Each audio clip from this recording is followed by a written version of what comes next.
In a predominantly black school, a white woman named Emma is teaching a group of middle school children. It is the end of the semester and everyone is heading home for a long school break. Before leaving, Emma picks up a duffel bag from the school receptionist. It's left for her by her brother's friend. She drives away from the school. On her way, Emma calls her father. She tells him to start his stopwatch as she is on her way home. Her phone suddenly lights up with a message notification. It is from her ex-boyfriend. He asks Emma if they can talk soon. Emma answers his text, saying that there is nothing to talk about. The couple recently just broke up because her ex-boyfriend punched a guy in the face. Even though he is only defending himself, Emma still broke up with him. She hates violence and does not want to date a violent guy. After replying to his text, she continues driving home.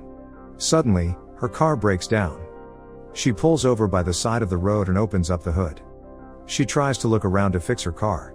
After a while, Emma gives up and decides to search for help. Meanwhile, a group of gangsters are hanging around a warehouse. Their names are Bola, AJ, Baz, Jay, and Pete. AJ is a rebellious son of a rich businessman who wants to have a taste in crime. Meanwhile, Pete is a new recruit who has never committed a crime in his life. The group is led by a guy named Bossman, who has several criminal records in the past. They get into their respective cars and drive away. On the road, a single cop pulls them over. Pete starts to sweat nervously. He is scared that the police might find out about their illegal activity. The policeman notes that Pete looks suspicious and asks for his identity card. With a trembling hand, Pete hands his fake ID. The policeman asks him to open the back of their van. Alarmed by his request, the group of gangsters refuse. They pull their guns on him. The policeman realizes that he is outnumbered and surrenders. The group knocks him out, then throws him in the back of the van. They drive away and stop at a deserted place in the middle of nowhere. The group is planning to shoot the policeman here. Pete, who has never shot a gun before, is reluctant. Bossman tells him to shoot a rock for practice. Unknown to them, Emma is nearby when this is happening. She hears the gunshot and is curious about the source. She brings her water bottle and watches as the gangster executes the policeman. Pete shoots his gun. Blood splatters from the cop. Surprised at the scene, Emma drops her bottle and notifies the group of her presence. They run after her. Bola says he wants to rape her before killing her.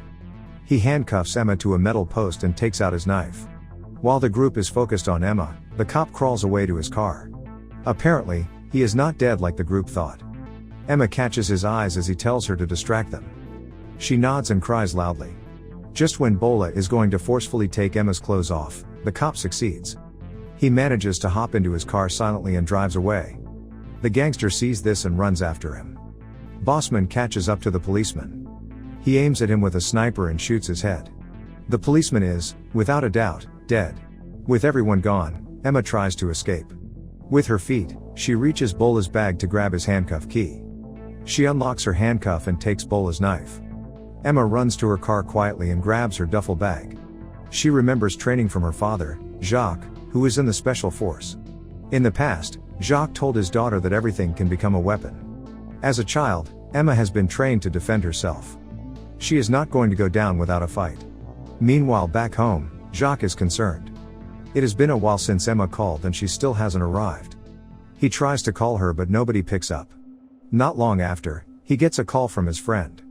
He tells Jacques that he finds Emma's car in the middle of the road. The doors are opened and her ID is on the backseat. But she is nowhere in sight. Now, he has proof that something wrong must have happened with Emma. On the other hand, the gangsters eventually find out that Emma has escaped their clutches. With Pete's help, they track her footprints in the desert. The group finds her previous hiding spot. It is full of her gear that she left behind. But, Emma is not there. AJ guesses that Emma is inexperienced and will take an obvious route following the road. He greatly underestimates her ability and deduces that she is probably tired. She looks weak, so it will be easy for them to find her. However, unknown to them, they are very wrong about Emma's ability. She quickly catches on that her footprints can be traced. Emma plans to mislead them to a wrong path by creating more pathways. She creates 3 separate ways by using her footsteps. This forces the group to split and follow her separately. AJ and Bola follow one of her pathways and come across another set of prints. They decide not to notify the others and see for themselves first. After walking some more, they see Emma near a water pond. Even after seeing her, Bola tells AJ not to tell the others. He wants to have fun with Emma all by himself. Emma has just come across a water pond. Remembering her father's advice, she saves the water in her water carrier. Emma does not know if the water is contaminated. So, she puts a white cube-like substance to purify her water for drinking purposes. She knows she will be dehydrated with no water source later. Bola quietly creeps up behind Emma and points his gun at her. He asks her to give him the water bottle she is drinking.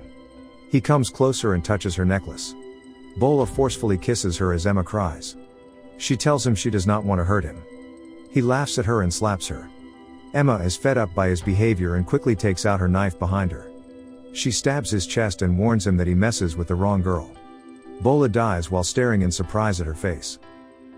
Jacques finally finds Emma's car himself. He tells his friends that he does not need to call the police to find her daughter. He has trained Emma since she was 10 on military tactics and survival. She has also gone through this same street countless times in the past. Emma is very familiar with the territory. Jacques is confident that Emma can survive until they find her. He also opens up that during his training, Emma has never shot anything with a gun. She hates violence and will not kill a thing. She hates what the war has done to her father. During a hunting session, she kills a duck and regrets it. She never wants to pick up a gun ever again. Back in the desert, AJ is worried. He tries to talk with Bola in his walkie-talkie, but gets no response. He finally confesses to the rest of the group that they already found Emma. The gangsters still don't know that Bola is dead. This whole time, Emma can clearly hear them through Bola's radio. Bossman is enraged that the pair did not tell him before.